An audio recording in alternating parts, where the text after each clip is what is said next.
సంఘపు వారిలో కొందరిని బాధ పెట్టుటకు బలత్కారంగా పట్టుకొని యోహాను సహోదరుడని యాకోబును ఖడ్గముతో చంపించి ఇది యూదులకు ఇష్టమైన కార్యమని తెలుసుకొని పేతురును కూడా పట్టుకొనిది. ఆ దినములు పులియని రొట్టెల పండుగ దినములు. మనకి అపోస్తుల కార్యాల్లో చూస్తే ఇద్దరు మరి దేవుని బిడల యొక్క హత్యలు కనపడతాయి. వేయలేదేమో సరిగ్గా వేస్తున్నాడు.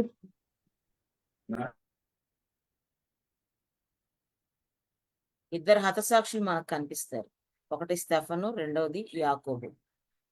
ఈ యొక్క అపోస్తుల కార్య గ్రంథంలో 12వ అధ్యాయంలో యాకోబు కనిపిస్తున్నాడు.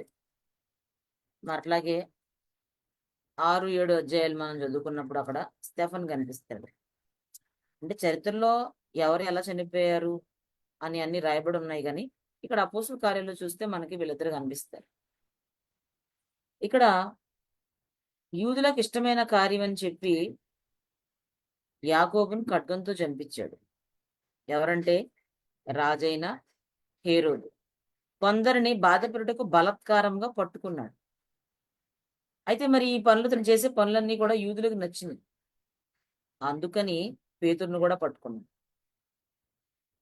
అంటే ఎవరు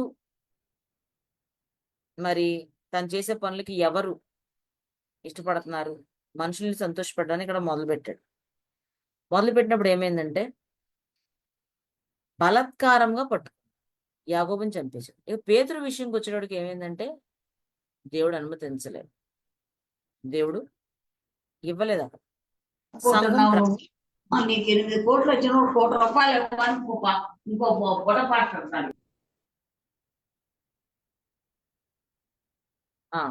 ఇక్కడ చూస్తే స్టెఫన్ విషయానికి వచ్చినట్లయితే ఆయన మరి రాళ్ళతో కొట్టి చంపేశారు స్టెఫన్ ని. ఈ రోజు ఇద్దరు హతసాక్షుల గురించి మనం మాట్లాడుకుందాం. మేజర్ గా స్టెఫన్ గురించి మాట్లాడుకుందాం.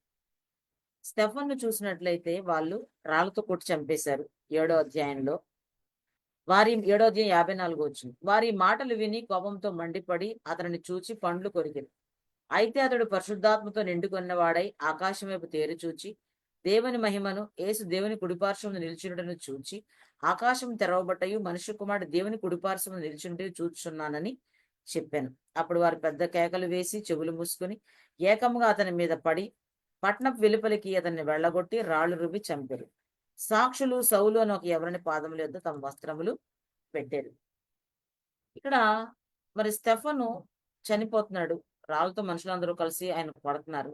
ఎందుకు కొడుతున్నారంటే వాళ్ళకి కోపం వచ్చిందని రాయబడి ఉంది. ఇక్కడ కోపంతో మండిపడ్డారు అని రాయబడి ఉంది. ఇక్కడ మరి వాళ్ళ కోపానికి మరి దేవుడు ఎందుకు ఆపలేదంటారు? చాలా డౌట్లు వస్తాయి కదా మనకి. ఏం తిట్టడాలని వాళ్ళకి ఎందుకు కోపం వచ్చిందంటే 51వ వచనంలో ముష్కరులారా, హృదయంలోను చెవులను దేవుని వాక్యమునకు లోపరచనల్లని వారలారా, మీ పితరుల వలె మీరును ఎల్లప్పుడూ పరిశుద్ధాత్మని ఎదిరించుచున్నారు.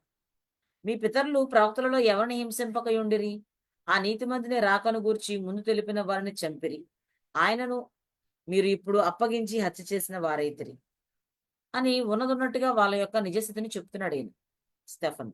మనకు ఒక వాక్యం ఉంది, యెహోవా ఆయన భయభక్తులు గల వారి చుట్టూ ఆయన దూత కావలి ఉండి వారిని రక్షించును అని ఉంటుంది.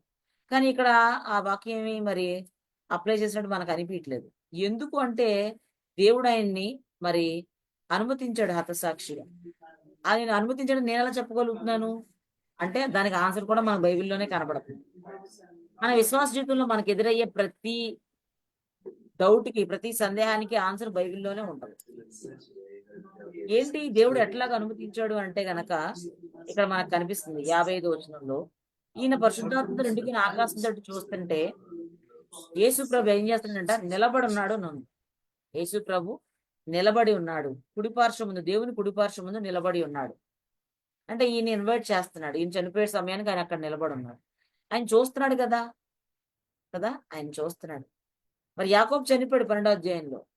పేతురుని దేవుడు అప్పగించలేదు. అంటే పేతురికి ఇంకా దేవుడు ఈ భూమి మీద కొంత పని నిర్ణయించాడు. అందుకే అప్పుడు మరి సంఘం చేసిన ప్రార్థనలు అంగీకరించాడు. ఆయన ఇంకా పేతురుని వాడుకోవాలనుకున్నాడు. ఈ బండ మీద నా సంఘం కడతానన్నాడు కదా. పేతుర్ని 12వ అధ్యాయంలో మనకు తెలుసు. బయటకు తీసుకొచ్చేసాడు దేవదూత. అదే ఇక్కడ స్టెఫన్ విషయానికి వచ్చేటప్పటికి, మరి స్టెఫను కొత్త నిబంధనలో మొట్టమొదటి హతసాక్షి. ఆయన ఏమి అపోస్తులుడు కాదు. అయితే ఈ మనుషులు స్టెఫన్ మీద ఎందుకు అంత కోపం పెట్టుకున్నారు అంటే, ఓన్లీ ప్రసంగమే కాదు, ప్రసంగం ఒకటే కాదు, ప్రసంగం విన్నారు, కోపం వచ్చింది, ఆయన గద్దించాడు, ముష్కర్లారు అన్నాడు. ఇంకొక రీజన్ ఉంది. ఆ రీజన్ అంటే 6వ అధ్యాయం 10వ వచనం. అపోస్తుల కార్యాలు 6వ అధ్యాయం 10వ వచనంలో ఏం చెప్తున్నాడంటే, మాట్లాడేందు అతడు అగుపరిచిన జ్ఞానమును అతనిని ప్రేరేపించిన ఆత్మను వారు ఎదిరింపలేకపోయిరి. అంటే ఆయన డిబేట్లలో ఇల్లు ఎదిరించలేకపోతున్నారు. ఎందుకంటే ఆయన అంత జ్ఞానవంతుడు. నా వాయిస్ క్లియర్ గా ఉంది కదండి అందరికి? ఆయన జ్ఞానవంతుడు. క్లియర్ గానే ఉంది సిస్టర్. అతన్ని ప్రేరేపించిన ఆత్మను వారు ఎదిరించలేకపోయారు. మరి కొంతమంది ఏమంటారంటే, ఎందుకండి ప్రాణాల మీద తెచ్చుకున్నాడు స్టెఫన్ గారు, తోడేళ్ళు చూసి మనం జాగ్రత్తగా ఉండాలి కదా, పాముల వలె వివేకంగా, పావురం వలె నిష్కపటంగా ఉండాలి కదా, వివేకం కలిగి పారిపోవాలి కదా అంటారు. కానీ మాట్లాడింది స్టెఫన్ కాదు. ఇక్కడ మాట్లాడింది ఎవరు? ఆయన ప్రేరేపించింది ఎవరంటే దేవుని ఆత్మ. దేవుని ఆత్మ ప్రేరేపించినప్పుడు ఆయన మాట్లాడుతున్నాడు. ఈయనతో ఎవరు ఆర్గ్యూ చేయలేకపోతున్నారు, ఆయన ఎదిరించలేకపోతున్నారు. మరి మాట్లాడటం అది రఘుపరిచిన జ్ఞానాన్ని వారు ఎదిరించలేకపోయారు. ఎందుకు అంటే ఆయన కృపతోను బలముతోను నిండినవాడు. 8వ వచనంలో మనం చూస్తే ఆయన కృపతోను బలముతోను నిండినవాడు. ఆయన ఇంగ్లీష్ లో చూస్తే full of faith and power అని ఉంటుంది. ఇంగ్లీష్ లో మనం చూస్తే, మ్యూట్ లో ఉండండి దయచేసి.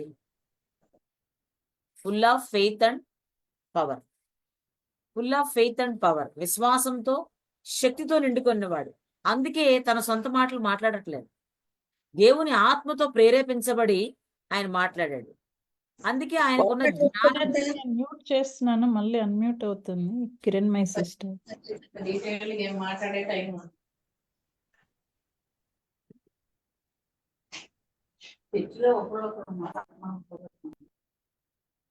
కిరణ్ మై సిస్టర్ మ్యూట్ చేస్తారా?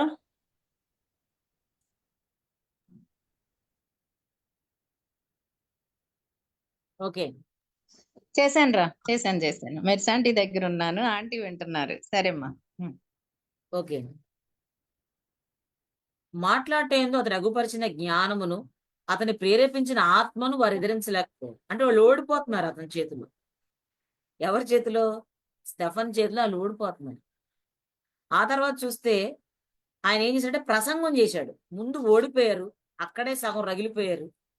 ఆయన ఎదిరించలేకపోతున్నారు. జ్ఞానవంతుడు, ఆయన ఆత్మ ప్రేరేపణతో మాట్లాడుతున్నాడు, దేవుని ఆత్మతో. ఆ తర్వాత ఆయన ముఖం దేవదూత ముఖంలా ఉంది. 15వ వచనం, 6వ అధ్యాయం 15వ వచనంలో, సభలో కూర్చున్న వారందరూ అతని వైపు తేరు చూడగా అతని ముఖము దేవదూత ముఖం వలె వారికి కనబడింది. మాట ఎదిరించలేకపోతున్నారు, ఆ జ్ఞానం ఎదిరించలేకపోతున్నారు. నెక్స్ట్ ముఖమేమో దేవదూత ముఖంలా కనపడుతుంది. అంటే పరలోక సంబంధి ఈయన. ఇకపోతే మరి 7వ అధ్యాయం అంతా ప్రసంగం చేసేసాడు.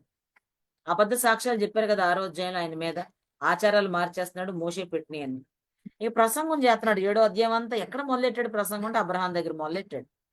అబ్రహాం దగ్గర మొదలెట్టిన ప్రసంగం ఈ 50వ వచనంకి వచ్చేపాటికి ఏమన్నాడంటే సొలొమోను దగ్గర తేలాడు. అబ్రహాం దగ్గర నుంచి సొలొమోను దగ్గర తేలాడు. సొలొమోను మందిరం దాకా వచ్చేసాడు. 50 వచనాలు ప్రసంగం చేశాడు అనర్గళంగా, ఏకదాటిగా. అంటే డిబేట్లు చేస్తే గెలవలేకపోయారు. అది 6వ అధ్యాయం 11వ వచనంలో కనపడుతుంది. 7వ అధ్యాయం అంతా ప్రసంగాలు చేశాడు. ముఖమేమో దేవదూత ముఖంలాగా ఉంది. ఇక చివరకు వచ్చేపాటికి 51వ వచనంలో డైరెక్ట్ గా ఖండించేస్తున్నాడు.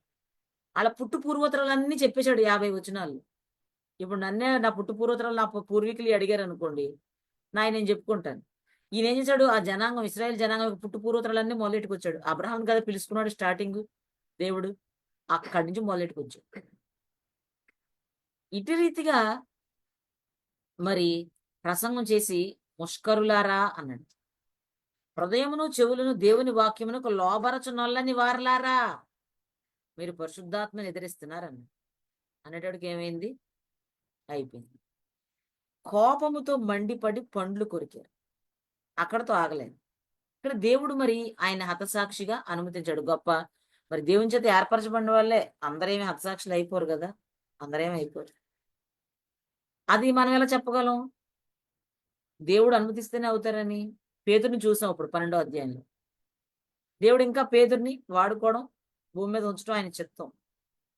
ఆయన ఉంచాడు, యాకోబుని చంపేశాడు ఖడ్గంతో నరికి. యూదులకు ఇష్టమైన కార్యమని అతనికి నచ్చి హేరోదు ఏం చేశాడు, మళ్ళా పేతురుని పట్టుకెళ్ళి.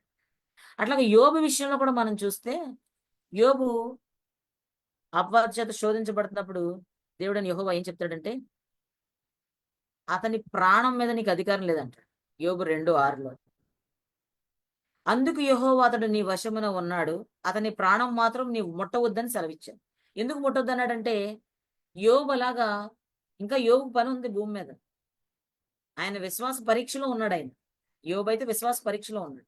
ఇక్కడ స్టెఫను చూస్తే ఆది సంఘంలో ఈయనేం బోధకుడు కాదు, చర్చిలో ఏమి సౌండ్ సిస్టమ్ చూసి ఆయన కాదు, కొన్ని మ్యూజిషియను కాదు, అయ్యేం లేవు కదా. ఆయన ఏంటి భోజన బలల మీద పనిచేస్తున్నాడు. అపోస్తులుడు అసలా కాదు, అపోస్తుల జాబితాలో లేనే లేడు. కానీ ఎక్కడున్నాడంటే ఆయన హతసాక్షుల వరుసలో మొట్టమొదటి ఉన్నాడు. కొత్త నిబంధనలో హతసాక్షుల వరుసలో మొట్టమొదటి ఉన్నవాడు ఈ యొక్క స్టెఫన్. ఫస్ట్ లిస్ట్ లో ఫస్ట్ పేరు అనమాట బైబిల్ గ్రంథంలో, మరి కొత్త నిబంధనలో. ఆ తర్వాత 12వ అధ్యాయంకి వచ్చేటప్పటికి ఈయన కనబడుతుంది. మరి ఆ సమయంలో దేవుడు స్టెఫన్ విషయంలో ఆయన చిత్తం అది. రోమపత్రికలో మనకేం కనిపిస్తుంది, దేవుని కుడిపార్శ్వమున కూర్చుండి మన కోసం విజ్ఞాపన చేస్తున్నాడంట. కుడిపార్శ్వన ఉన్నాడు ఆయన. రోమిలకు రాసిన పత్రిక 8:34లో ఏం చెప్తున్నాడు, దేవుని కుడిపార్శ్వమున ఉన్నవాడును మన కొరకు విజ్ఞాపనము చేయువాడును ఆయనే, మన కొరకు విజ్ఞాపన చేస్తున్నాడు అని. అలాగే కొలసీ పత్రిక 3వ అధ్యాయం 1వ వచనంలో కూడా ఉంటది, మీరు క్రీస్తుతో కూడా లేపబడిన వారైతే పైన వాటినే వెదకుడి, క్రీస్తు పైన దేవుని కుడిపార్శ్వమున కూర్చుండి ఉన్నాడు అని ఉంటది. కొలసలు రాసిన పత్రిక 3వ అధ్యాయం 1వ వచనం, క్రీస్తు దేవుని కుడిపార్శ్వమున కూర్చుండి ఉన్నాడు అని. ఇక్కడ మరి అపోస్తలుల గారు 7వ అధ్యాయంలో 55వ వచనంలో మనం చూస్తే, యేసు దేవుని కుడిపార్శ్వమున నిలిచి ఉండటం చూచాడు ఈయన. అంటే ఈయన వెళ్ళిపోతుంటే ప్రభు అయిన యేసు అక్కడ నిలబడి, ఆయన ప్రాణాలు పోతుంటే ప్రభు అయిన యేసు నిలబడి చూస్తున్నాడు. ఆ దర్శనాన్ని స్టెఫన్ చూస్తున్నాడు. అంటే ఇప్పుడు మనం చదువుకున్న ఈ వచనాలు అన్నిటిని బట్టి మనకి ఏం అర్థమవుతుందంటే, మరి స్టెఫన్ హతసాక్షి అవడం దేవుని చిత్తం. అలాగే 12వ అధ్యాయంలో యాకోబు కూడా హతసాక్షి అవడం దేవుని చిత్తం. ఎందుకంటే తన కొరకు బిడ్డలు ప్రాణాలు పోగొట్టుకుంటుంటే దేవుడు అడ్డుకోడా, ఆయన చూస్తూ ఊరుకుంటాడా అంటే, కొందరు విషయాల్లో ఆయన వారి యొక్క భూమి మీద వారు నెరవేర్చవలసి వచ్చిన కార్యము అయిపోయింది అనమాట. అలాగే దేవుడు మనకు పిరికితనం గల ఆత్మను ఇవ్వలేదు. ఎలాంటి ఆత్మనిచ్చాడు, శక్తియు ప్రేమయు ఇంద్రియ నిగ్రహం గల ఆత్మనిచ్చాడు కదండి. పిరుగుతనం గల ఆత్మ మనకి ఇవ్వలేదు. అందుకే ఇక్కడ అంత ధైర్యంగా స్టెఫను మాట్లాడతాడు. చాలా మందికి డౌట్లు ఉంటాయి, ఎందుకు స్టెఫన్ అంతలా మాట్లాడేసి ప్రాణాల మీద తెచ్చుకోవాలి అనుకుంటారు. ఆయన మాట్లాడింది స్టెఫను కాదు, అక్కడ డిబేట్లు చేసింది స్టెఫన్ కాదు. అతడు అగుపరిచిన జ్ఞానం ఎక్కడదంటే పైనుండి వచ్చిన జ్ఞానం. మా జ్ఞానము మనిషి జ్ఞానాన్ని ఆధారం చేసుకోలేదు, మా విశ్వాసము మనుషుల జ్ఞానాన్ని ఆధారం చేసుకోలేదు, కానీ దేవుని శక్తిని ఆధారం చేసుకో. స్టెఫన్ గురించి ఏం చెప్పాడు, విశ్వాసంతోను మరి power and faith and power, విశ్వాసంతోను శక్తితోనూ నిండుకున్నవాడు ఆయన స్టెఫన్. ఆ విశ్వాసం ఎలాంటిదంటే మనిషి జ్ఞానాన్ని ఆధారం చేసుకోలేదు, ఆయన విశ్వాసం. కొరింథీయులకు రాసిన మొదటి పత్రిక 2వ అధ్యాయము 4వ వచనం. కొరింథీయులకు రాసిన మొదటి పత్రిక 2వ అధ్యాయం 4వ వచనం, మీ విశ్వాసము మనుష్య జ్ఞానమును ఆధారము చేసుకొనక దేవుని శక్తిని ఆధారం చేసుకొని ఉండవాలని కదా. మరి స్టెఫన్ కూడా అంతే. ఈ కొరింథీ పత్రిక రాసిన పౌలు అప్పటికి ఇంకా మారలేదు, ఆయనే సమ్మతించాడంట. 7వ అధ్యాయం ఆఖరి వచనంలో మనకు కనబడుతుంది. ఈయన మరి రాళ్లతో కొట్టబడుతున్నప్పుడు సౌలు అతని చావుకు సమ్మతించాడు. ఆ తర్వాత 8వ అధ్యాయంలో సంఘం చెదిరిపోయింది, ఎందుకంటే హింస, గొప్ప హింస కలిగి. ఇప్పుడు మరి దేవుని రాకడ సూచనలు నెరవేరుతున్నాయి, అంచె దినాల్లోనికి మనం వచ్చాం. నెక్స్ట్ ఏం జరుగుతుందని మనకు తెలియదు కదా. ఏ రోజు ఏదైనా ఎక్కడైనా జరగచ్చు, భయంకరమైన యాక్సిడెంట్లు, భయంకరమైన మరి పరిస్థితుల మధ్యలో మనుషులు జీవిస్తున్నారు. ముఖ్యంగా దేవుని సంఘం హింసించబడుతుంది ఆల్రెడీ, ఇంకా హింసించబడుతుంది. అయితే ఈ హింస కలిగినప్పుడు ఏమవుద్ది, అందరు చెదిరిపోయారు. 8వ అధ్యాయం అపోస్తుల కార్యాల్లో చెదిరిపోయిన వారంట మరి సువార్త వాక్యాన్ని ప్రకటించుచు సంచారం చేశారంట. 4వ వచనం, కాబట్టి చెదిరిపోయిన వారు సువార్త వాక్యమును ప్రకటించుచు సంచారం చేసిరి. అంటే అప్పుడు దాకా యెరూషలేములోనే ఉంది సంఘం, మొత్తం యోదయ సమరయ దేశంలో అంతటా అందరూ చెదిరిపోయారు, అపోస్తలు తప్ప. సంఘం అంతా చెదిరిపోయింది. 6వ అధ్యాయంలో గొడవలు మొదలైన సంఘంలో, భోజనం పెట్టే దగ్గర, లేడీస్ దగ్గర. కానీ ఎప్పుడైతే 7వ అధ్యాయంలో ఈ స్టెఫను చంపేశారో చెదిరిపోయారు, అపోస్తలులే ఉన్నారు. కానీ చెదిరిపోవడం వల్ల 7గురిని పెట్టారు కదా భోజన బలాల దగ్గర పనిచేయడానికి, వంటగదిలో, కిచెన్ లో. ఆ 7గురిలో ఒకడైన స్టెఫను దేవుని కొరకు హతసాక్షి అయ్యాడు. అంటే అంత పెద్ద ఇంపార్టెంట్ వర్క్ ఏం కాదు ఆయన చేసింది సంఘంలో. సంఘంలో ఆయన బైబిల్ స్టడీలు ఏం చెప్పినట్టుగా కానీ ఏమి లేదు కదా. ఆయన నియమించింది భోజన బల్ల కాడ అని రాయబడి ఉంది బైబిల్ గ్రంథం. కానీ ఈయన చేసిన ప్రసంగము కదా ఎక్కడో మొదలెట్టి ఎక్కడికో వచ్చేసి, అంటే మొత్తం పుట్టుపూర్వతలని చెప్పేశాడు ఆ ప్రధాన యాజకుడికి, అక్కడ ఉన్న శాస్త్రులు, పరిశీలు, ఎవరెవరైతే ఆ కాంగ్రిగేషన్ ఉందో వాళ్ళందరినీ దుయ్యి పెట్టేశాడు. మీరు చేసేది తప్పురా బాబు అని. యేసుప్రభుని చంపేశారు మీరు. ఆత్మపూర్ణుడే ఆయన మాట్లాడు. అది సొంత మాటలు కాదు, సొంత జ్ఞానం కాదు కదండి. ఆ సౌలు ఆయన చావుకు సమ్మతించాడు. తర్వాత ఏం జరుగుద్ది? ఈ సౌలు పట్టబడ్డాడు, ఈ పౌలుగా మారాడు. ఈయన్ని కూడా చంపడానికి ప్రయత్నిస్తే గంపలోంచి దింపేశారు. ఈయన్ని గంపలోంచి దింపేస్తారు, తప్పించేస్తారు ఈయన్ని. అంటే ఆయన కూడా చివరిలో హతసాక్షి అయ్యాడు కదా, శిరచ్ఛేదనం చేయబడ్డాడు. పేతురు కూడా తలక్రిందులుగా సిల్లివేయబడ్డాడు, అప్ సైడ్ డౌన్ ఆయన్ని చేసేసారు. అయితే ఆ సమయంలో చేయలేదు. ఏది 12వ అధ్యాయంలో యాకోబు చనిపోయినప్పుడు, యాకోబు హతసాక్షి అయినప్పుడు పేతురు అవ్వలేదు. ఆ తర్వాత మరి పౌలు కూడా 3 మిషనరీ దండయాత్రలు చేశాక అయ్యాడు. అంటే దేవుడు ఒక్కొక్కరి పట్ల ఒక ప్రణాళిక ఆయన కలిగి ఉంటాడు. ఒక్కొక్క మరి తన బిడ్డల పట్ల వాళ్ళ పని భూమి మీద అయిపోతే నా పరుగు తుదముట్టిచ్చాను అన్నాడు ఆయన. నీతి కిరీటం ఉంది నా కోసం అన్నాడు అపోస్తలుడైన పౌలు. అప్పుడు దాకా కష్టాలు పడుతూ పడుతూ పడుతూ పడుతూ సేవ చేశాడు, డేరాలు కుట్టుకుంటూ. ఇవన్నీ ఇప్పుడు మనం ఎందుకు మాట్లాడుకుంటున్నాం అంటే దినములు చెడ్డవి కనుక ఏం చేయాలి? అపోస్తలుల 12వ అధ్యాయంలో చెప్పినట్టు సమయాన్ని పోనివ్వకుండా సంఘం ఇప్పుడు ఏం చేయాలి? అపోస్తలుల 12వ అధ్యాయంలో పేతురు కోసం విజ్ఞాపనలు చేస్తుంది. యాకోబు ఎలాగో చచ్చిపోయాడు, యాకోబుని వెనక్కి తేలేరు. ఆల్రెడీ స్టెఫన్ చచ్చిపోయాడు, రాళ్లతో కొట్టి మరీ చంపేశారు. అక్కడ కాంగ్రిగేషన్ అంతా ఒకటైపోయి చంపేశారు ఎవరిని? స్టెఫన్. అక్కడ ఆయన చేసిన ప్రసంగం అని చెప్పి వాళ్ళు ఆయన ఎదిరించలేక కాంగ్రిగేషన్ అంతా ఒకటైపోయి రాళ్ళు రువ్వేశారు. ఇక్కడ 12వ అధ్యాయంలో యాకోబుని హేరోదు చంపించారు. అయితే సంఘం ప్రార్థించింది. అయితే దేవునికి పేతురు యొక్క సేవ పరిచర్య ఇంకా కొనసాగడం ఆయన చిత్తం. ఆయన చేసిన పని ఇంకా ఉంది కాబట్టి పేతురుని బయటికి తీసుకొచ్చాడు. అంటే ఒక్కొక్కరి సేవ పరిచర్ని దేవుడు ఒక్కొక్క రకంగా చేశాడు. ఇక్కడ మనం చూస్తే ఇదే 12వ అధ్యాయంలో ఇదే హేరోదు ఏమయ్యాడు? చివరికి వచ్చేటప్పటికి పురుగులు పడి చచ్చిపోయాడు. పురుగులు పడి చచ్చిపోయాడు. ఎందుకు పురుగులు పడిని? దేవుని మహిమ పరచనందున మొత్తబడ్డాడు. అక్కడ వాళ్ళు రాజును మంచి చేసుకోవడానికి వచ్చారు. రాజును మంచి చేసుకోవడానికి వచ్చి ఏం చేశారు? ఈయన ప్రసంగం చేయగానే, ఈయన ఉపన్యాసం చేయగానే ఇది దైవస్వరమే కానీ మానవ స్వరము కాదని కేకలు వేశారు. ఇదే అపోస్తలుల కార్యం 12వ అధ్యాయం 22వ వచనంలో మనకు కనబడు. దైవస్వరమే కానీ మానవ స్వరం కాదని. అతడు దేవుని మహిమ పరచనందున వెంటనే ప్రభు దూత అతని మొత్తెను గనుక పురుగులు పడి ప్రాణము విడిచెను. కాలాలు సమయాలు ఎవరి చేతిలో ఉన్నాయి? దేవుని చేతిలో ఉన్నాయి. ఏ రాళ్ళు రోకుండా దేవుడు ఆపలేడా స్టెఫన్ మీదకి? దర్శనం చూసేంత పరిశుద్ధుడు, దేవదూత ముఖంలాగా ఉంది ఆయన ముఖం. ఆయన మాట్లాడుతున్నప్పుడు ఆయన్ని ప్రేరేపించిన ఆత్మను ఎవరు ఎదిరించలేకపోతున్నారు కదా, అంత ఆత్మపూర్ణుడు కదా. అంటే దేవుడు తన బిడ్డల్ని ఒక్కొక్కరిని ఒక్కొక్క రీతిగా ఆయన ఆనర్ చేస్తాడు, గౌరవిస్తాడు. ఒకరి జన్మ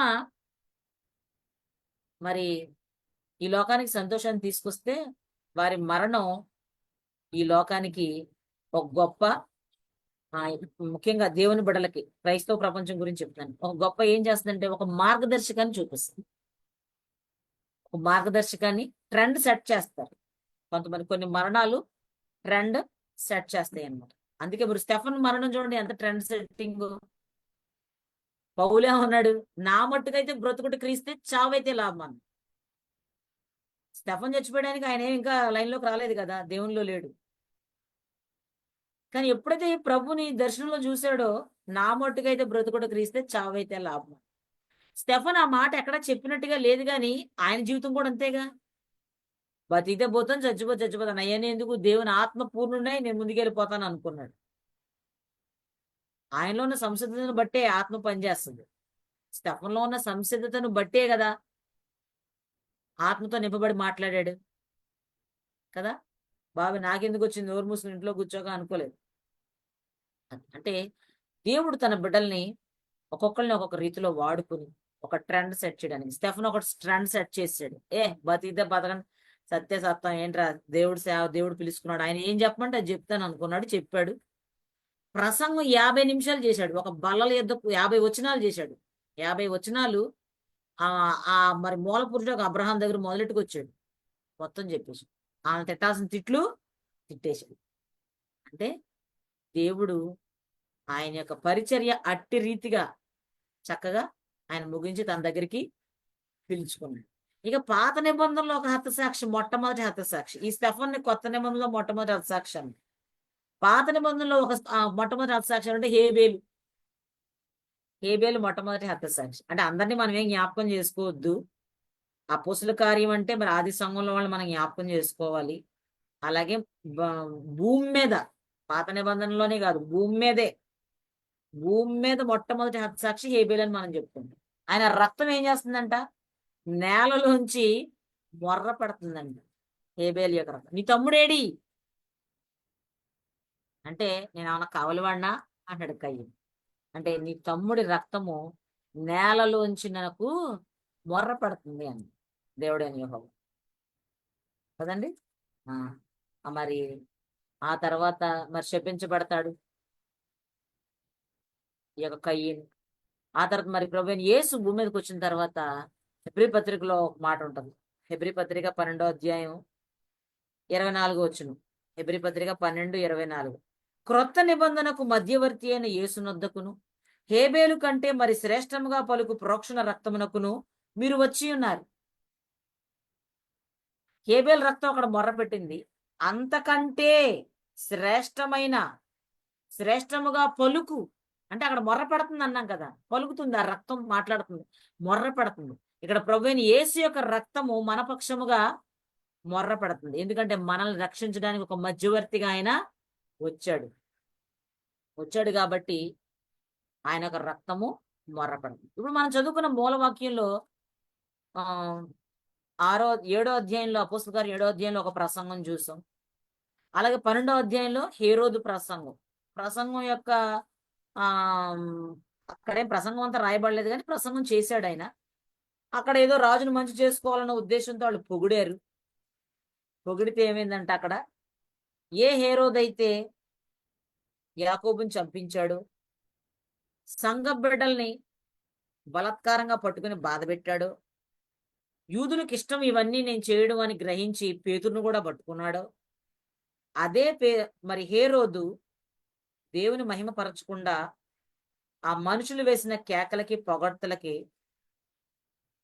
మరి అతను మరి ఉప్పొంగిపోయినప్పుడు దేవుడు ఏం చేశాడు, ప్రభు దూత వచ్చి ఆయన మొత్తినప్పుడు ప్రాణం విడిచి మరి పురుగులు పడి ప్రాణం విడిచాడు. దేవుని మహిమపరిచినందున స్టెఫన్ యొక్క మరణం దీవెనకరంగా మారింది. 26 ఇయర్స్ బ్యాక్ గ్రహాం స్టెయిన్స్ గారు చనిపోవడం కాదు, చంపేశారు. మేము స్టూడెంట్స్ అప్పుడు, నేను ఎంఎస్సి మ్యాథమెటిక్స్ చదువుకున్నాను. ఆయన చనిపోయినప్పుడు ఏమైందంటే చాలా మంది సేవకు వచ్చేసారు యవనస్తులు, అందులో నేను కూడా. అప్పుడు దాకా సేవ అంటే ఏదో ఇంట్రెస్ట్, మా నాన్నగారు సేవకుడు కాబట్టి. ఎప్పుడైతే ఆయన చనిపోయారు అని చాలా లేటుగా తెలిసింది. అప్పుడు మరి ఏమీ లేవు కదా, సోషల్ మీడియా, ఈ మొబైల్స్ ఏం లేవు కదా, మాకు తెలియడానికి చాలా టైం పట్టింది. వెంటనే తెలియలేదేమి. మేము క్లాస్ రూమ్ లో ఉండగా మాకు వచ్చి చెప్పారు మా సీనియర్స్, మా క్లాస్ జరుగుతుంది, ఆయన చనిపోయారు. అసలు ఆయన ఉన్నాడని కూడా మాకు ఎవరికి తెలియదు, ఇలా ఒక మిషనరీ ఉన్నాడా ఏమి. అప్పుడు చంటి పిల్లలతో, చిన్న పిల్లలతో సహా కాల్ చేశారని తెలిసినప్పుడు అనేక మంది యవనస్తులు దేవుని సేవకు సమర్పించేసుకున్నారు వాళ్ళ జీవితాన్ని. అంటే ఆ ఒక వ్యక్తి చనిపోవడం వల్ల చాలా మంది సేవకులు అయిపోయారు. పోయినేడు 25 ఏళ్ళు అయినాయి అని చెప్పి మనందరం జ్ఞాపకం చేసుకున్నాం. అదే రోజున ఆయన చనిపోయిన రోజునే అయోధ్యలో ఏదో మందిరం కట్టారని ఏదో న్యూస్లు చూసాము. 25 సంవత్సరాలు లాస్ట్ ఇయర్ అయింది. ఈ సంవత్సరం జనవరితో 26 ఏళ్ళు, 99వ సంవత్సరంలో జరిగింది. అంటే ఆయన చనిపోయినప్పుడు అనేక మంది ఉజ్జీవించబడ్డారు. ఓ దేవుని కోసం ప్రాణాలే దేశంగా దేశంలో ఇచ్చేశారు ప్రాణాలు. మన దేశం కోసం మనం ఏం చేస్తున్నాం అని నాకులాంటి యవనస్తులు ఆ టైంలో, అప్పుడు నాకు 21 సంవత్సరం, సేవకు వచ్చేసారు. అలాగా ఏదైనా ఒకటి ఊహించని ఘటనలు జరిగినప్పుడు దేవుడు ఏం చేస్తాడు, ఆయన అనుమతించాడు కాబట్టి ఒక ట్రెండ్ ఆయన సెట్ చేస్తాడు. యోహాను సువార్త 12:24, యోహాను సువార్త 12:24, గోధుమ గింజ భూమిలో పడి చావకుండిన ఎడల అది ఒంటిగానే ఉండదు, అది చచ్చిన ఎడల విస్తారంగా ఫలించు. భూమిలో పడి చావకుండిన ఎడల, చావపోతే యూజ్ లేదంట, చచ్చిన ఎడల విస్తారంగా ఫలించు. ప్రభు అయిన యేసు యొక్క మరణాన్ని గురించి చెప్పబడుతుంది ఇక్కడ. చచ్చిన ఎడల విస్తారంగా ఫలించు. అలాగే దేవుని రాజ్యం కొరకు హతసాక్షులైన వారు ఏమవుతారు, వారు చనిపోయినప్పుడు దేవుడు మరి అనేక మందిని ఇన్స్పైర్ చేస్తాడు, చేయబడాలి కదా. ఎప్పుడో మరి 25 years బ్యాక్ ఆయన చనిపోయినప్పుడు అనేక మందిని దేవుడు లేపడం, వాళ్ళందరూ వాడబడడం జరుగుతుంది. ఇప్పుడు ప్రజెంట్ జనరేషన్ లో కూడా అంచె దినాల్లోకి మనం వచ్చేసాం కాబట్టి మన చుట్టూ ఉన్న పరిస్థితుల్ని బట్టి మనం సంఘంగా, మనం అపోస్తలుల 12వ అధ్యాయంలో ఆ సంఘం ప్రార్థన చేసినట్టు ప్రజెంట్ యవనస్తులు దేవుని కొరకు నిలబడాలి, రోషం కలిగి నిలబడాలి, దేవుని రాజ్య వ్యాప్తికి ముందుకి రావాలి కదండి. ఆ దేవుని సేవ, దేవుడు అనుమతించకుండా ఎవరు హతసాక్షులు అవ్వరు కదా. కాబట్టి ఈ రోజున మరి 2 ప్రసంగాలు కనబడుతున్నాయి ఇక్కడ. హేరోదు ప్రసంగం కనబడుతుంది, అలాగే స్టెఫను ప్రసంగం కనబడుతుంది. హేరోదు ప్రసంగం, స్టెఫను ప్రసంగం. స్టెఫను ప్రసంగం ఆత్మపూర్ణుడిగా చేస్తే, హేరోదు ప్రసంగం ఎలా ఉందంటే ఆయన మరి తన మాటలో తను చెప్పాలనుకున్న రాజుగారు ఏదో ప్రిపేర్ చేసుకుంటాడు కదా, మంత్రి గారు ఎవరో ప్రిపేర్ చేసి ఇస్తారు ఆయనకి స్పీచ్, అది చదివాడు. కాకపోతే ఈయన వాయిస్ బాగుందని పొగిడారు, దేవుడి వాయిస్ లాగా ఉందని, దేవుని స్వరమే కాని మానవ స్వరము కాదు అన్నది. పొగిడింది మానవులు, అందుకే మనుషులు మిమ్మల్ని కొనియాడినప్పుడు మీకు శ్రమ అంటాడు దేవుడు కదా. స్టెఫన్ ఎవరో పొగళ్లే, ఎందుకని అక్కడ మాట్లాడింది మానవుడు కాదు, దేవుని ఆత్మపూర్ణుడు ఆయన మాట్లాడాడు. ఇక్కడ ఇతని ఉపన్యాసం ఎలా ఉందంటే మరి తను పొగిడిన వాళ్ళని కంట్రోల్ చేయలేదు ఈయన, దేవుణ్ణి మహిమపరచలేదు. దేవుని స్వరం అంటే అవును నేనే దేవుణ్ణి అని ఉంటాడు, అంతే కదా. దేవుని మహిమపరచలేదంటే అర్థం ఏంటి, నేనే దేవుణ్ణి అని అడు ఫీల్ అయిపోయి ఉంటాడు. అక్కడ వెంటనే ఏమైంది, పురుగులు పడి ప్రాణం విడిచాడని. అది అంటే రాజైనా ఎవడైనా సరే దేవునికి వ్యతిరేకమైన విధానాల్లో వెళ్తే, దేవుడు తలుచుకుంటే ఏదైనా ఎప్పుడైనా జరిగిపోదు. కాలములు సమయములు ఎవరి చేతిలో ఉన్నాయి, దేవుని చేతిలో ఉన్నాయి. కాబట్టి మనం చేయాల్సింది ఏంటంటే ఈ 12వ అధ్యాయంలో సంఘం ప్రార్థించిన రీతిగా చనిపోయిన యాకోబుని ఎట్టాగో మనం వెనక్కి తీసుకురాలేం గాని, బతికున్న పేతుర్ని బయట తెచ్చుకుందాం, యాకోబులాగా ఈయన్ని చంపకుండా అని సంఘం పట్టుదలతో ప్రార్థన చేసినట్టు మనం కూడా ఏం చేయాలి, రాబోయే తరాల కోసం ప్రార్థన చేయాలి. ఇంకొక 25 ఏళ్ళు పోయాక మనం ఉండవు మనకు తెలియదు, అప్పుడు ఎలా ఉంటుందో పరిస్థితి. 25 ఏళ్ల క్రితం గ్రహం స్టెయిన్స్ గారిని చంపేశారు, ఆ సంగతులు మనకు తెలుసు, మనందరం యవనస్తులం. అప్పుడు ఇంకో 25 ఏళ్ల తర్వాత మన పిల్లలు నడి వయసుకు వస్తారు, అప్పుడు మనం ఉంటామో లేదో మనకు తెలియదు, అప్పుడు పరిస్థితి ఎలాగుంటది. అందుకని ఇప్పటి నుంచి మనం చెయ్యాలి ప్రార్థన. హల్లెలూయా. ఈరోజు ఉదయం నేను కూర్చుని ఆలోచిస్తున్నప్పుడు దేవుడు నా మనసులో పెట్టిన ఆలోచన ఇది. ఇప్పటి నుంచి సంఘం చేసినట్టు ప్రార్థన మనం చెయ్యాలి. మన బిడ్డలో మరి ఉజ్జీవించబడి వాళ్ళు దేవుని రాజ్యం కట్టాలి కదా. దేవుని రాజ్యం కట్టేవారిగా మన బిడ్డలు ఉండాలి. మరి ఎందుకు వీళ్ళు ఇలా ప్రాణాలు పోగొట్టుకుంటున్నారు, స్టెఫన్ ఎందుకు ప్రాణం పోగొట్టుకోవాలి, ఆయన అంత కోపంతో వాళ్ళని ఎందుకు ఖండించాలి, ఆయన కొంచెం స్మూత్ గా చెప్పొచ్చు కదా. ఇలాంటి డౌట్లు వస్తాయి చాలా మంది బైబిల్ చదివేటప్పుడు. అంటే కొత్తగా దేవునిలోకి వచ్చిన వాళ్ళు కొత్త ఇలాంటి డౌట్. ప్రాణాలు ఎందుకు పోగొట్టుకోవాలి? అయితే ఇర్మియా గ్రంథం 20వ అధ్యాయం 9వ వచనం.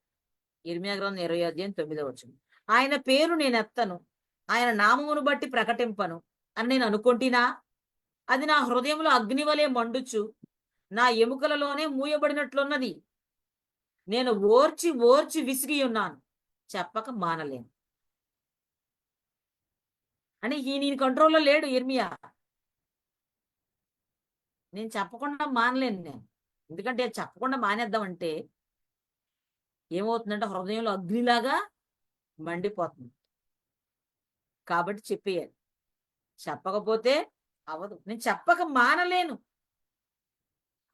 మరి స్టెఫన్ కూడా ముందు ఒకసారి 6వ అధ్యాయంలో ఒక వార్నింగ్ లాగా వచ్చింది కదా ఆయనకి.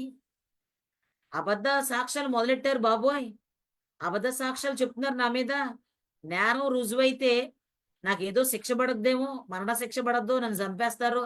ఎందుకు వచ్చింది? నేను అండర్ గ్రౌండ్ లోకి వెళ్ళిపోలేదు. ఆయన అక్కడే ఉన్నాడు. ఉండి 50 వచనాలు ప్రసంగం చేసేసాడు. పుట్టు పూర్వోత్తరాలన్నీ లాగేశాడు. వీళ్ళ ధర్మశాస్త్రం అంతా చెప్పేస్తున్నాడు. మన ఇండియాలో గనక మన పుట్టు పూర్వోత్తరాలు ఉన్నాయి కదా, మన ఇండియాలో పుట్టు పూర్వోత్తరాలు ఉంటాయి, మీకు తెలుసు. ఇప్పుడంటే అన్ని మతాలు వచ్చినాయి, ఒకప్పుడు ఏం లేవు కదా, ఒకటే ఉండేది.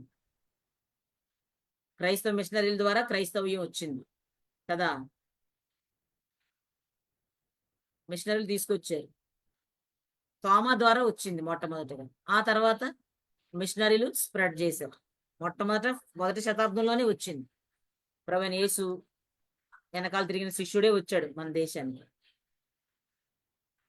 మరి అప్పుడు ఎలాగైతే స్టెఫన్ పుట్టు పూర్వోత్తరాలన్నీ లాక్కొచ్చాడో, అబ్రహాంని చూశాడు ఆ స్టెఫను? చూడలేదుగా. మనం చూసామా సతీసాగమనం, నువ్వు నేను చూసామా? అంటరాంతనం చూసామా? మనం చూడలా, మన పూర్వీకులు చూశారు. దేవుని మహాకృపను బట్టి మనం సొసైటీలో మనుషులాగా అందరూ మనుషులే కదా, అందరూ ఒక సమానత్వం అనేది ఉంది ఇప్పుడు. మరి స్టెఫన్ ఎప్పుడో పుట్టుపూర్వతలని లాక్కొని చెప్పేస్తున్నాడు, భయపడట్లేదు కదండి. కాబట్టి దేవుని ఆత్మ కలిగిన వాళ్ళు అలాగ ఉంటారు. ఇప్పుడు మీ క్లారిటీ వచ్చేసిందని నేను అనుకుంటున్నాను. దేవుడు ఎందుకు స్టెఫన్ రక్షించలేదు? స్టెఫన్ ఎందుకు పారిపోలేదు? ఎందుకు అండర్ గ్రౌండ్ లోకి వెళ్ళిపోలేదు? పైగా ఒక్కడైపోయాడు ఆయన స్టెఫన్, ఒంటరి చచ్చిపోయేటప్పుడు. ఎందుకు ఒంటరి అని నేను అన్నాను అంటే, రాళ్ళేసి కొట్టినప్పుడు ఎవరుంటారు ఆయన పక్కన? ఎవరు ఉండరు, అంతే కదా. పైగా ఈయన సేవకుడు కాదు, సేవకి వెళ్ళేవాడేం కాదు కదా. అక్కడ కార్యాలు చేస్తున్నాడు, అద్భుతాలు చేస్తున్నాడు, సూచక్రియలు చేస్తున్నాడు కదండి. అక్కడ అందరితో కూడా తర్కిస్తున్నాడు. 9వ వచనంలో కొందరు వచ్చి స్టెఫనుతో తర్కించిరి, డిస్కషన్ చేస్తున్నారు. అప్పుడు ఆయన చూపించిన జ్ఞానము, అగుపరిచిన జ్ఞానము, ప్రేరేపించిన ఆత్మను ఎవరు ఎదిరించలేకపోయారు. అమ్మో నా మీద జనాలు రివర్స్ అయిపోతారేమో అని ఈయనేం భయపడలేదు అనుకో. కాబట్టి ఈ అంచె దినాల్లో పరిస్థితులన్నీ భయంకరంగా ఉన్నాయి. ఈ పరిస్థితుల్లో మనము, మన తర్వాత తరాలు, మన తరంలో మనము, మన తర్వాత తరాల్లో మన పిల్లలు దేవుని కొరకు బలంగా నిలబడాలని మనం ప్రార్థించేద్దాం. యెషయా 59:21 ఎత్తి ప్రార్థించేద్దాం. ఆల్రెడీ మీలో చాలా మంది చేస్తారు ఆ వాక్యాన్ని. నేను ప్రతిరోజు చేస్తాను ఆ వాక్యం. నాకు పెళ్ళై ప్రెగ్నెన్సీ ఉన్నప్పటి నుంచి చేస్తున్నాను ఆ వాక్యం. నేను యెషయా 59:21 నేను వారితో చేయి నిబంధన ఇది, నీ మీద ఉన్న నా ఆత్మయు, నేను నీ నోట నుంచిన మాటలను నీ నోట నుండి, నీ పిల్లల నోట నుండి, నీ పిల్లల పిల్లల నోట నుండి ఈ కాలము మొదలుకొని ఎల్లప్పుడూ తొలగిపోవు. హల్లెలూయా. ఇది కాదు మా నాన్నగారి సేవకుడు, నేను దేవుని సేవలో ఉన్నాను. ఏదో దేవుడు నాకు ఇచ్చిన చిన్నది ఏం చేస్తున్నాను. నెక్స్ట్ అలాగే మన పిల్లలు, తర్వాత తరాలు దేవుని ఆత్మ పూర్ణులై దేవుని మాటలు వారి నోట్లో నుంచి రావాలి. ఎవరిని ఎలా వాడుకుంటాడో అది ఆయన యొక్క చిత్తమై ఉన్నది కదండి. కాబట్టి ఈ రోజున మన దేశం కోసం మనం ప్రార్థన చేద్దాం. సంఘము హింసించబడుతుంది. అయితే హింస పెరిగే కొద్దీ కూడా మనలో ఏం కావాలి? రోషం కావాలి. దేవుని కోసం మనం నిలబడాలి. మాటలు చెప్పడం ఈజీగానే ఉంటది. పరిస్థితి వచ్చినప్పుడు ఎంతమంది నిలబడతారో, ఎంతమంది పారిపోతారో తెలీదు. దేవుని ఆత్మ లేనప్పుడు పేతురేమన్నాడు, అయ్య బాబోయ్ ఈయనెవరో నాకు తెలియదండి అని చిన్నపిల్ల దగ్గర కూడా బొంకేశాడు. 3 సార్లు బొంకాడు, కోడి కూసింది. అప్పుడు ప్రభు అన్న మాట గుర్తొచ్చింది. ఆ తర్వాత ప్రాణాలు సైతం ఆయన ఇచ్చేశాడు. తలక్రిందులుగా సిలువ వేయబడ్డాడు. అలాగే మనం కూడా దేవుని ఆత్మ కలిగి ఆత్మ ప్రేరేపణతో ఏది మాట్లాడినా ప్రభు మనల్ని మరి నడిపిస్తాడు. తన రాజ్య వ్యాప్తిలో మనల్ని ముందుకు నడిపే పరిస్థితి ఏదైనా భయపడాల్సిన అవసరం మనకి లేదు. కాకపోతే ప్రతిసారి మనం అనుకున్నట్టుగా అన్ని జరగవు. భూమి మీద ఆయన మనకిచ్చిన పని నెరవేర్చేంత వరకు కూడా మనం నమ్మకంగా ఉండాలి. అందుకే అంతం వరకు నమ్మకముగా ఉండుము, నేను నీకు జీవ కిరీటం ఇస్తానంటాడు. ప్రభువైన యేసు కూడా ఏమంటాడు, సమాప్తమైంది అంటాడు సిలువలో. అంటే తండ్రి యొక్క ప్రణాళికను సమాప్తం చేసేసాడు ఆయన. తండ్రి ప్రణాళిక ఏంటి? తండ్రి ప్రణాళిక తన స్వరూపంలో తన పోలిక చొప్పున సృష్టించుకున్న మానవుణ్ణి తిరిగి తనతో సంధి చేసుకోవాలి. అది తండ్రి అయిన దేవుని ప్రణాళిక. అందుకే కదా కుమారుడైన యేసుప్రభుని పంపించాడు. మరి తండ్రి చెప్పిన ఆ యొక్క ప్రణాళికకు మరి తండ్రి యొక్క ప్రణాళికను భూమి మీద నెరవేర్చి ఏమంటున్నాడంటే సమాప్తమైంది అంటాడు. 6వ మాట సిలువలో. కాబట్టి మనల్ని ఏ ప్రణాళికతో ఈ భూమి మీదకి దేవుడు పంపించాడు? ప్రభువా నా పట్ల నీ ప్లాన్ ఏంటి? నిన్ను నమ్ముకున్నాను, ఏదో నువ్వు దీవెంతావని, లేకపోతే నా అప్పులు తీరతాయి, నాకు ఆరోగ్యం వస్తుంది అని కాదు కదా. ఎందుకు నమ్ముకున్నాం మనం ఆయన్ని? నిత్య జీవానికి వారసులు అవడానికి ఆయన నమ్ముకున్నాము. ఆ నిత్య నరకాగ్ని నుంచి తప్పించబడి ఆయన మన కోసం సిద్ధం చేసిన స్వాస్థ్యం పరలోక రాజ్యంలో స్థానం పొందుకోవాలి కాబట్టి, మనం ఆయన చేతి పని కాబట్టి, మనం ఆయనకు చెందిన గొర్రెలం కాబట్టి ఆయన వెంబడిస్తున్నాము. మరి ఆయన ప్లాన్ ఏంటి? ఈ భూమి మీద బతికినంతకాలం నా పట్ల ఏంటి, నీ పట్ల ఏంటి? మనలో ఉన్న ఆశను బట్టే దేవుడు మనల్ని వాడుకుంటాడు. కాబట్టి మరి ఇద్దరు హతసాక్షులు, ముగ్గురిని జ్ఞాపకం చేసుకున్నాం. స్టెఫను, యాకోబు, అలాగే మరి హేబేల్ని కూడా జ్ఞాపకం చేసుకున్నాం. పేతురికి ఇంకా మరి పని ఉంది భూమి మీద. సంఘం ప్రార్థన చేసింది, దేవుడు బయట తీసుకొచ్చాడు. మరి స్టెఫన్ను తీసుకెళ్ళిపోవడం ఆయన చిత్తం. ఆయన తీసుకెళ్ళిపోయాడు. ఆయన అడ్డు రాలేదు. వాళ్ళు రాలేసి పడుతున్నప్పుడు ఒంటరిగా ఆక్రందన చేస్తూ, అయ్యా వీరేం చేస్తున్నారో వీరికి తెలియదు, ఈ పాపం వారి మీద మోపొద్దు అని చెప్తూ ప్రాణం విడిచాడు. రాళ్లతో కొట్టి కాంగ్రిగేషన్ అంతా కలిసి కొట్టి చంపేశారు. యాకోబుని హేరోదు చంపించాడు. పేతురుని కూడా చంపాలనుకున్నాడు. యూదుల్ని సంతోషపెట్టాలనుకున్నాడు.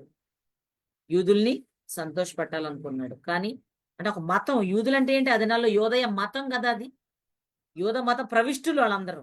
ఒక మతాన్ని సంతోషపడడం కోసం యాకోబుని చంపేశాడు, పేతురుని జైల్లో వేయించాడు. కానీ క్రైస్తవ్యం మతం కాదు, మార్గం. నేనే మార్గం అన్నాడు ఆయన. నేనే మార్గం అన్నాడు. పేతురికి ఇంకా ఆయన ఆయుష్కాలం ఇచ్చాడు, పొడిగించాడు, వాడుకున్నాడు. ఏ రోజున ఏం చేశాడు? పేతురిని జైల్లో పెట్టించి యాకోబుని చంపించి ఇంత చేసిన ఏ రోజున ఏం చేశాడు? మొత్తాడు, పురుగులు విడిచి చనిపోయాడు. మరి నినివే రాజు ఏమయ్యాడండి? హేరోదు రాజు, నినివే రాజు ఏమయ్యాడు? ఉపవాసం ఉండి వాళ్ళందరూ కూడా పశువుల దగ్గర నుంచి అందరూ మంచిలు కూడా తాగొద్దు, ఏం తాగొద్దు, మనందరం మనుషులేంటి పశువులేంటి అన్నప్పుడు ఆ రాజు దిగొచ్చేసాడు. గోని పట్ట కట్టుకున్నారు అందరూ రాజుతో సహా. వెంటనే గొప్ప కార్యాలు ఆ పట్టణంలో దేవుడు చేశాడు. అంత గొప్ప రిపెంటెన్స్, అలాంటి రివైవల్ రావాలి మన ద్వారా, మన ప్రార్థన ద్వారా కదా. రగలాలి, మండించబడాలి, దేవుని రాజ్యం కట్టబడాలి.